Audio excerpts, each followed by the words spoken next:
أعوذ بالله من الشيطان الرجيم بسم الله الرحمن الرحيم كذا ذكره في المحيط دا غره کم ذکر سوی دی په محیط کې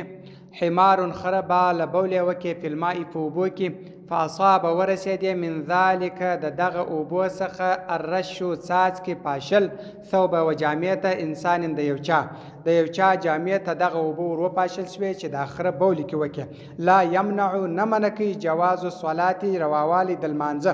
حتی در داسې وخت پورې یستيقن چې یقین وي دا یقین سو چې انه دا بول دي ګوره که دا یقین سو چې دا بول دي بیا المنځ نه دی ورسره سي کچیر در درهم در اندازه زیات سوی او کچیر دا یقین نه ولو ادي اوبه دی ورو پاشل سوی دا یقین و چې اوبه را پاشل سوی په دې باندې المنځ نه منکیږي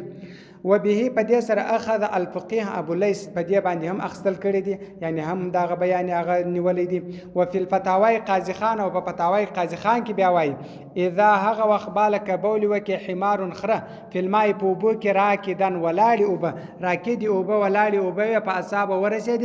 الرش څاڅ کې ورسېد اکثر زیات من قدر درهم دغه د اوبو څخه څاڅ کې د دو جامته ورسېد در قدر در درهم زیات يمنع منکی دغه المنز المنظر واوالي دا منکی وذكر ذکر سوی دی عن محمد بن الفضل د دې څخه ذکر سوی دی چې انه اذا كان کچیرو په رجل په پرک الفرس د اس نجاسه مرداری و نحو السرقين لك شخایه په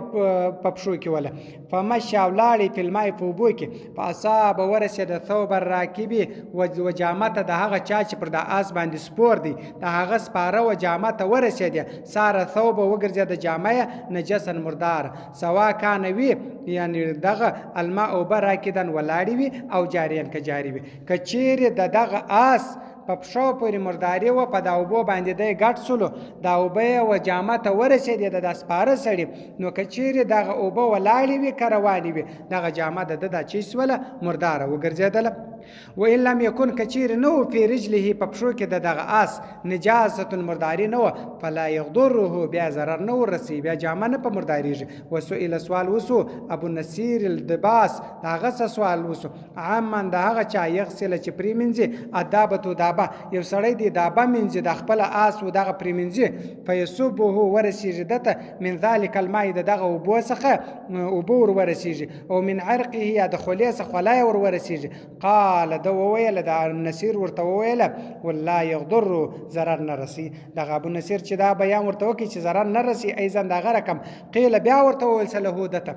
وان كانت كثير وقد تمرغت یعنی رغړېدلې ولګل سوی وو په البولها په خپل بولو کې یعنی په دا بولو باندې دی لړل سوی کې ګل سوی وو وروثها یا پښخیو کې ګل سوی وو دا قال غورتل اذا جفت کچیر وتسیو وتناثرت يرجدلی وذهب عنها کللی وددس اثرها اثر دا غشیانو کللی لا يقدره ضرر نرسي ګوره دا ګرد مسله باندې سر خلاص کچیر دی په دا بولو کې ګل سوی ورته ویل یا پښخیو کې ګل سوی په غول لړل سوی بیرته دا جن رجدلی و اثر کللی خود دغه اس پرمنځي د اس او بد د جامعه ته ور ورسېدل یعنی په دغه باندې د ورته ویل چې جامه نه مرداریږي نو هغه په دی واجب باندې کچیر دغه بولو د دې اثر جنتللی او کچیر د اثر باندې ول بیا مرداریږي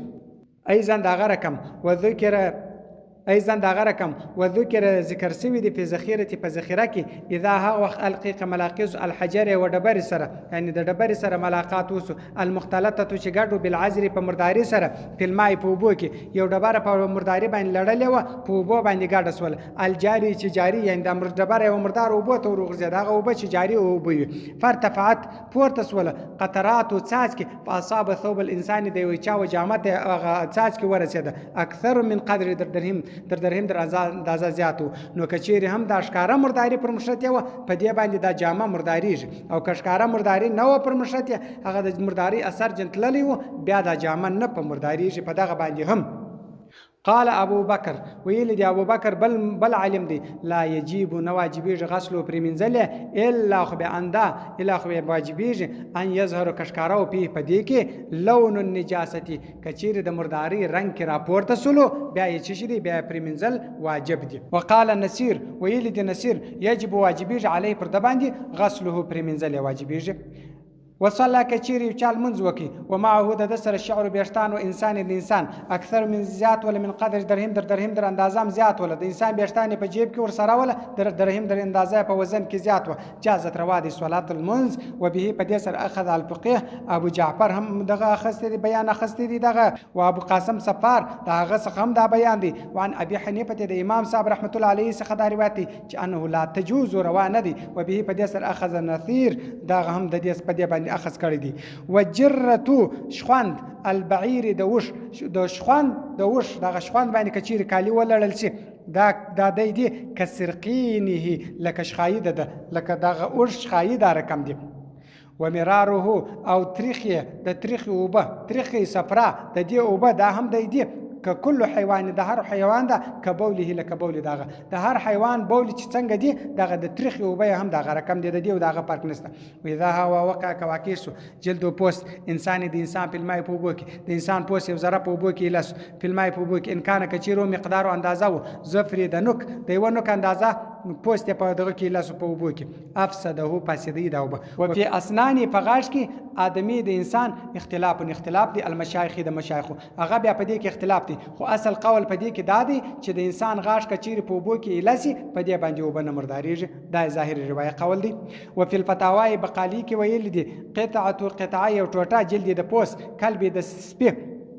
التزقه یعنی چې و مشلی بجراحتي په ټپ باندې په راس په سر کې یعید راودي ګرځي ما صلی به چې دغه سره المز کړی دي دا په خوا د یو چا پر بدن پر یو ځای به زخم پیدا سولو بیا به د سپید د پوست سره یو ټوټه پر ولګول دغه ناجوړي به د دستی ختم سوله نو کچیر دغه رقم پوست یو چا پر ولګاوي پر هغه زخم باندې نو په دغه حالات کې کچیر چال منز وکي هغه منز به بیرته راوګرځي و ان شاء الله کې المنز وکي ومعه د سره شنورن پښو او حیت یعمار ولو تجوز روادي د المنز کچیر د یو چال منز کاوي په جیب کې مار سره دی یا پښو ور سره ده بس منز یو وکي د المنز روادي بخلاف الجر والكلب دا د نه دی لکه د سپید چنګوټه یعنی د سپید کوکرای دا د سپید بچای کچیر ور سره ولو هغه دا رقم نه دی و اذا ها وخت لحسات کچیر وڅاټي الهره تو پښه کپولاس رجل د سړی یکرو مکرو دی له دته اندا يدعوها چور پریږدي تفعل شدا کار کوي ذالک یعنی شدا کار کوي د لاس په لاس ورڅاټي د لاس دغه ورته نیولو دا کار چې دی دا مکروه ولی لان ريقها ناړي دغه پښې چې دي مکروه دي وکذا دغه رقم یکروه مکروه دي اندا یاکل چې خوراک وکي او یشرب چشنګ وکي ما بقي هغه چې پاتې من حدث هغه مکروه دي چې د پښې شي پاتې سوی وي سړی وخوري دا غم مکروه دي و ذکر سوی دي په موضوع اخر په بل ځای کې ان هدا چې دي ان له حسد کچیر وسټي عضو یو اندام انسان د انسان په سوال المنځ وکي قبل د مخ اند دي یغسل چې پریم اجازه روا دي یعنی کچیر د یو انسان لاس پښور وسټي د المنځ وکي بس روا دي المنځ کې دغه نسته والاولا بهتره خبره چې د اندادي یغسله چې پریمنځي بهتره خبره داده چې پریمنځل چې د لاس پریمنځي ښه خبره داده وفي ذخيرتي صدق الله العلي العظيم وصدق رسوله النبي الامي الكريم ونحن على ذلك من الشاهدين والشاكرين والحمد لله رب العالمين